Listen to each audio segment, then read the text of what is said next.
Maintenant, en 2022, M. Blinken, est-ce qu'un pays hyper puissant comme les États-Unis d'Amérique peuvent être utiles à l'Algérie? Certainement, oui. Mais est-ce que l'utilité des États-Unis d'Amérique pour l'Algérie en 2022, à travers ce qui se passe dans le monde, satisferont les autres joueurs, les autres parties prenantes?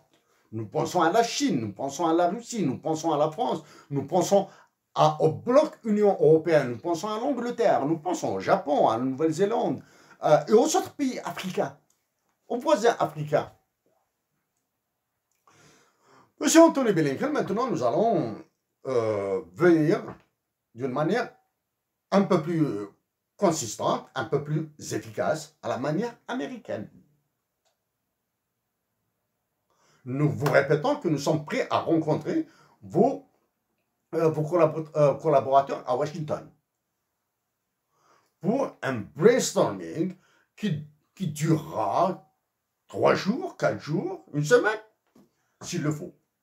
Mais disons, 3 jours pourrait suffire. En venant avec des sujets bien traités, 3 jours pourraient suffire pour aborder, pour essayer de trouver une solution pérenne à l'Algérie et aux États-Unis. Une solution qui est favorable aux intérêts américains et aux intérêts algériens sur une trentaine d'années pour l'avenir. Les Américains et les Algériens doivent avancer. Ils ne doivent pas refaire, ils doivent éviter de refaire des accords déjà faits et défaits. Donc les accords doivent porter sur au moins 30 années de validité. Nous savons que des généraux américains ont rencontré des généraux algériens en Algérie. Voilà. Donc dans le dernier readout, dans le dernier communiqué américain, il a été question des droits de l'homme. Il a été question du respect des droits de l'homme en Algérie. Sans sélection, sans sélectivité, la violation des droits de l'homme est un crime condamné et condamnable. Côté moral. Côté sanction, il dépend de la volonté de certains acteurs influents dans le monde. Donc, en parlant des droits de l'homme en Algérie, nous allons parler de l'ensemble des personnes qui ont été assassinées, persécutées, qui vont être persécutées et qui vont être persécutées dans le futur. Parmi ces personnes, il y a des innocents actuellement détenus en Algérie au motif que ces personnes ont participé à des manifestations en Algérie. Manifestations qui ont commencé depuis plus de 2 années maintenant, février 2019. Voilà. Des manifestations que nous avons dénoncées. Voilà. Monsieur Blinken, actuellement, la dernière victime est un militaire qui a été extradé d'Espagne vers l'Algérie. D'autres vont suivre parce que les droits de l'homme sont devenus une monnaie. Une monnaie dont le cours, dont le taux de change est négociable. Il est négociable en fonction des intérêts économiques. Exemple, les exportations de gaz. Et en plus général, ce qui est dit en macroéconomie, l'équilibre de la balance des paiements. Voilà. C'est une monnaie d'échange. Donc la dernière personne a été un jeune militaire dans la trentaine environ, qui a été extradé d'Espagne vers l'Algérie. Donc, pour cette victime, M. Blinken, est-ce que les États-Unis d'Amérique sont capables d'envoyer des journalistes pour couvrir le procès, pour être le témoin du procès, et rendre public la tenue, les conditions de tenue du procès, faire le travail de journalisme? Est-ce que les États-Unis d'Amérique peuvent envoyer des avocats pour être témoins de la qualité normative du procès, du jugement? Est-ce que les États-Unis d'Amérique sont capables d'imposer la présence des personnes incriminées? En disant cela, M. Blinken, parce que nous sommes convaincus, pour éviter de dire que nous sommes certains, que d'autres Algériens seront extradés en Algérie, et en particulier les Algériens qui résident en France et en Espagne.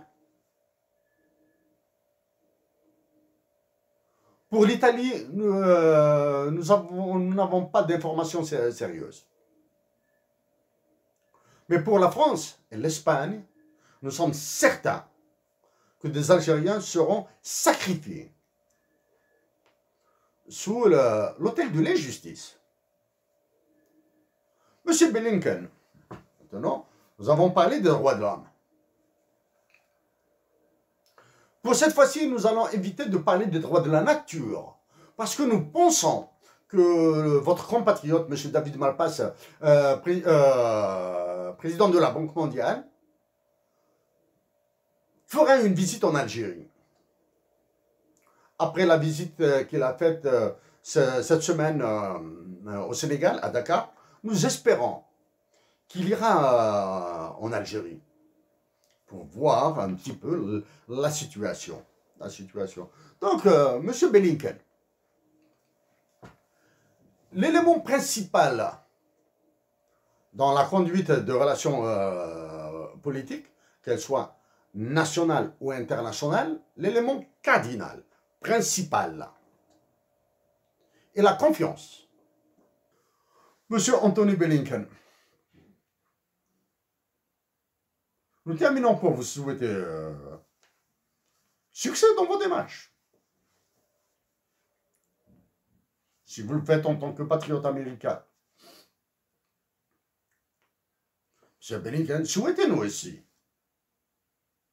que nous aurons une chance d'être écoutés par vous et vos services. Et parce que nous aussi, nous aimons l'Algérie. Si vous aimez les États-Unis d'Amérique, nous aussi, nous aimons l'Algérie, à une différence. Que nous, à chaque fois que nous venons aux États-Unis d'Amérique, c'est un plaisir. Même si nous voyons la pauvreté comme s'il y a à Alger. Comme si nous voyons les agressions que nous voyons aux États-Unis, il y a à Alger.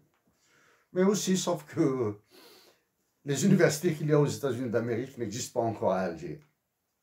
C'est Blinken. Pensez à une université dans le sud algérien, à une université internationale, dans le sud de l'Algérie, dans le Rougar, dans l'Asclem, une université de rang mondial, avec des laboratoires de recherche, avec une communauté scientifique hétéroclite,